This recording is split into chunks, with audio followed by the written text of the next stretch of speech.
Qu'a-t-il vu, le vieil Abraham, ce jour-là, en plein midi? À quoi pensait-il dans la chaleur du jour, assis à l'entrée de sa tente?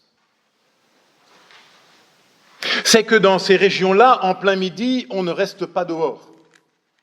On s'arrête, on se restaure, on s'hydrate, si c'est possible, mais on ne voyage pas, non, bien sûr que non. On reste à la maison ou sous la tente, comme nous avons choisi de rester au temple ce matin plutôt que dehors. Mais revenons à Abraham. À quoi pense-t-il ce jour-là? Nous ne le saurons pas.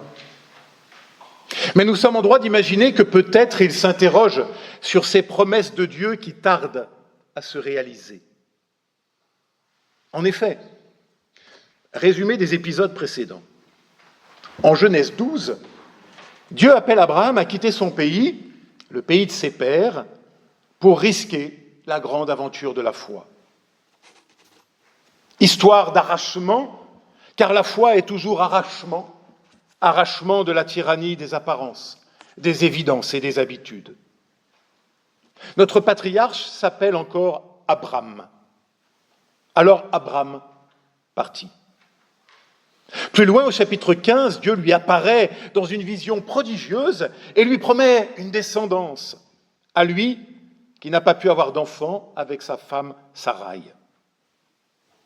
Pourtant, Dieu lui promet une descendance aussi nombreuse que les étoiles du ciel. Et ce jour-là, Dieu passe dans le feu ardent devant lui. Mais le temps passe et rien ne se passe. Au chapitre 16, Sarai force le destin. Elle donne sa servante Agar à Abraham afin qu'il lui fasse un enfant qui sera reconnu comme le leur, faisant d'Agar la première mère porteuse de l'histoire biblique. Mais cela ne fonctionne pas, peut-être parce qu'on ne triche pas avec les promesses de Dieu. Alors au chapitre 17, soit celui qui précède notre récit, le temps a passé et nouvelle apparition de Dieu, qui renouvelle son alliance et sa promesse. Et Abraham devient Abraham, le père de la multitude, et il se circoncis en réponse au renouvellement de la promesse, car il semble y croire encore, malgré ses 99 ans, nous dit le texte. Et Sarai, ce qui signifie « ma princesse », devient Sarah, la princesse. Et Dieu de préciser, elle donnera naissance à des nations, des rois de peuples sortiront d'elle. Mais le récit de poursuivre, Abraham se jeta face contre terre et il rit. Et il se dit en lui-même, un enfant naîtrait-il d'un homme de 100 ans? Sagesse de la logique humaine. Et le temps passe, et il ne se passe toujours rien. Et c'est là que nous retrouvons notre vieillard assis dans la chaleur du jour, à méditer sur son histoire. Un peu comme nous, me semble-t-il. Et la ressemblance n'est pas seulement dans la chaleur du jour. Non. Elle est aussi et surtout, me semble-t-il, dans cette question qui nous taraude en secret. Dieu aurait-il oublié ses promesses? Oui, comment tenir dans la foi quand rien ne se passe et qu'à vue humaine tout semble perdu, l'avenir irrémédiablement bouché. Cela vaut parfois pour nos vies personnelles, lorsque la violence des agressions, des mensonges, des échecs et de nos peurs nous rendent impuissants, nous laissant prostrés et sans voix. Cela vaut pour notre monde, qui semble irrémédiablement en proie à la folie des hommes, livré au seul désir de pouvoir et d'avoir des puissants. sans autre considération que de accroître sans fin des profits éphémères. Monde, notre monde, où les prédateurs règnent en maître absolu. Je suis malade du monde tel que je le laisserai, disait il y a 30 ans déjà un vieil homme presque aussi vieux qu'Abraham. Et il poursuivait, nous sommes engagés sur une pente que nous ne pouvons pas remonter. Nous avons accumulé des puissances de destruction. Nous ne pouvons plus revenir à l'origine pour tenter de recommencer un chemin nouveau. Inexorablement, le monde est devenu le pire possible. Ainsi s'écriait le vieux Jacques Ellul au seuil de sa vie. Et cela vaut aussi pour nos églises elles-mêmes, qui semblent irrémédiablement en proie au déclin et parfois à la disparition, soumises elles aussi à une certaine violence, à l'orgueil, à la déraison, balayées comme fétus de paille par la sécularisation des sociétés postmodernes occidentales et notre incapacité à prendre les décisions qui s'imposeraient pourtant. Et le temps passe et rien ne se passe, sinon la folle fuite en avant. Et c'est là, très exactement là, dans la canicule des jours où le temps passe, mais où plus rien ne se passe, que surgit l'impensable. Une rencontre insensée qui va tout changer pourtant.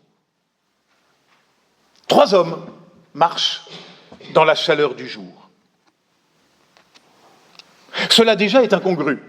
Comme je l'ai dit, on ne voyage pas ainsi, à cette heure-là, dans ces pays-là. Mais voilà, 3 hommes surgissent au loin. Notons, chemin faisant, que le texte ne parle pas de 3 anges, mais bien de 3 hommes. Les 3 anges nous viennent de la tradition juive et bien plus tard de l'iconographie. Pensez à la fameuse icône de Roublev, 3 anges derrière lesquels les pères de l'Église verront d'ailleurs une préfiguration de la Trinité. Mais revenons au texte, lui parle de 3 hommes. 3 hommes donc, amis ou ennemis? Comment savoir? Et là, alors que tout semblait être arrêté par le poids de la chaleur, tout se remet en mouvement. Abraham se lève, court à leur rencontre, les accueille, et puis tout s'agite. Vite! Le mot revient plusieurs fois. Vite, préparez le pain du désert, galette de farine et d'eau cuite dans la braise et le sable bouillant. Tuez le veau gras, et c'est le repas. Un vrai grand repas d'hospitalité. Un de ces repas qui veulent honorer celles et ceux qui sont reçus. Abraham semble avoir reconnu dans ces 3 hommes davantage que 3 visiteurs impromptus. Car Dieu se cache dans cette improbable rencontre. Et Abraham le sait, le sent, il le pressent. Parabole pour notre vie. Abraham ne se résigne pas. Bien que la promesse tarde, il semble bien y croire encore. Il vient de l'inscrire dans sa chair par la circoncision, il l'inscrit maintenant dans son accueil et son empressement à faire que les choses soient belles, bonnes et bien faites. Dans l'ordinaire d'un repas de fête.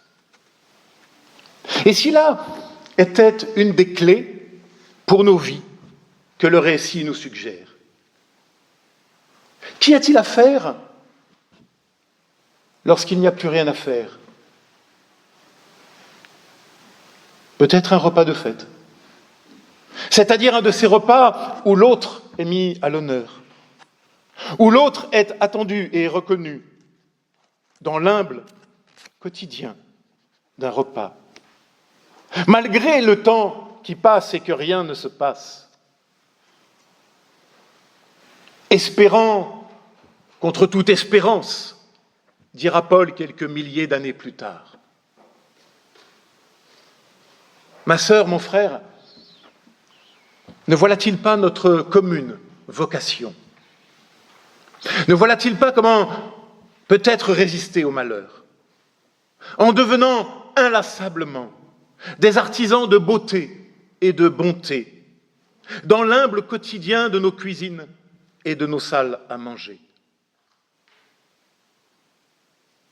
Ne pas nous résigner jamais à tout ce qui détruit l'homme et ce monde, mais nous enraciner, nous aussi, dans la promesse reçue et devenir, sans nous lasser jamais, artisans de beauté, de bonté, dans l'accueil de l'autre et des autres. Et peut-être nous aussi accueillerons-nous alors Dieu lui-même, venu renouveler en nous son alliance, sa promesse. Même si elle tarde à se réaliser, la promesse, surtout si elle tarde à se réaliser. Et puis, la focale se resserre. Où est Sarah? Où est-elle, la porteuse de promesses? Derrière, dans la tente, invisible dans un monde d'hommes. Pourtant, 10 fois son nom va retentir dans le récit. Et là, claque une parole folle. Je dois revenir au temps du renouveau, et voici que Sarah, ta femme, aura un fils. Le texte hébreu dit littéralement « je dois revenir au temps de la vie ». Et le verbe « revenir » est redoublé, marquant une sorte d'impératif pour que revienne le temps de la vie. Voilà qui est Dieu. Voilà l'éternelle volonté de Dieu. Revenir encore et toujours, labourer nos existences pour les féconder du temps de la vie. Une promesse à naître. Et voilà qu'avec le pasteur André Dumas, peut-être nous pouvons alors nous écrier « Je ne savais pas qu'il y aurait encore un encore possible dans ma vie. » Mais ce n'est pas immédiat. Et pourtant la porte est ouverte. Aujourd'hui n'est plus fermé, le voilà ouvert à la vie par la seule force d'une parole reçue. Et cela est valable pour toi, pour moi, pour chacune de nos existences. Mais nous ici rassemblés ce matin, y croyons-nous encore seulement? Oui, puisque vous êtes là et que nous sommes là. Et pourtant, sur mon papier, j'ai écrit en gros « non ».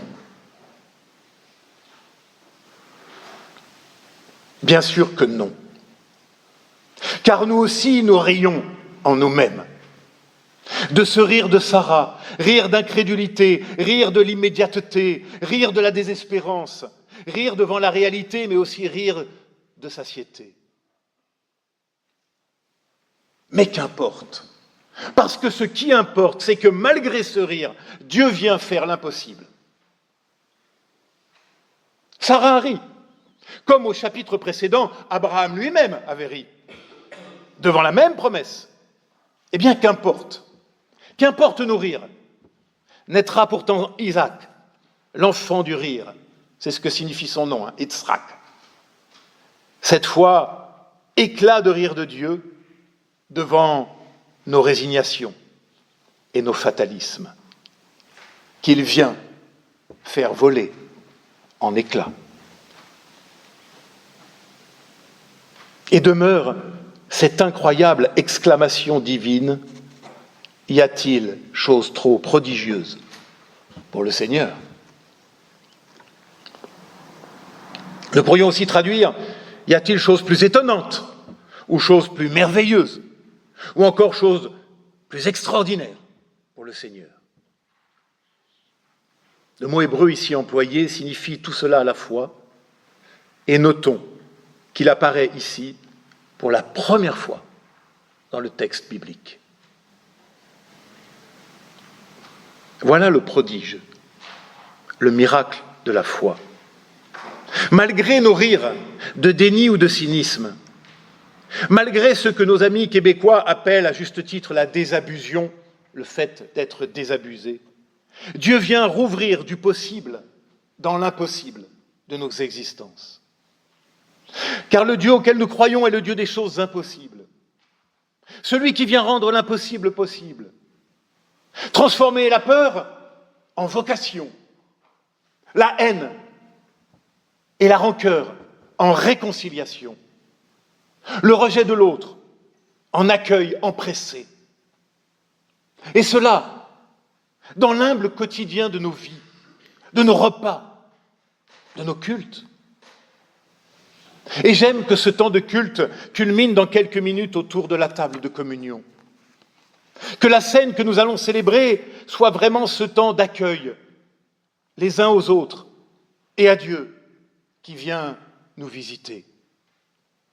Qu'il soit un temps de fête et de reconnaissance, dans tous les sens de ce mot. Qu'il soit le temps de l'impossible possible.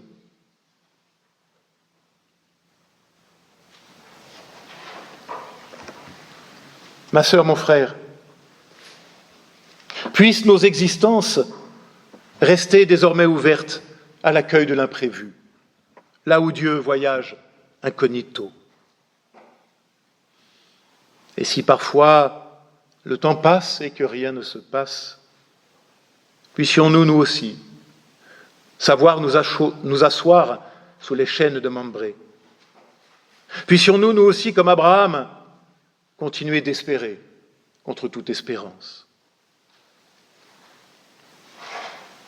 Et je laisse les derniers mots au frère Roger, le fondateur de Thésée. Il écrit « Il en est qui par le don d'eux-mêmes témoignent que l'être humain n'est pas voué à la désespérance. Sommes-nous de cela? Si démunis soyons-nous, ne sommes-nous pas appelés à transmettre par nos vies un mystère d'espérance autour de nous?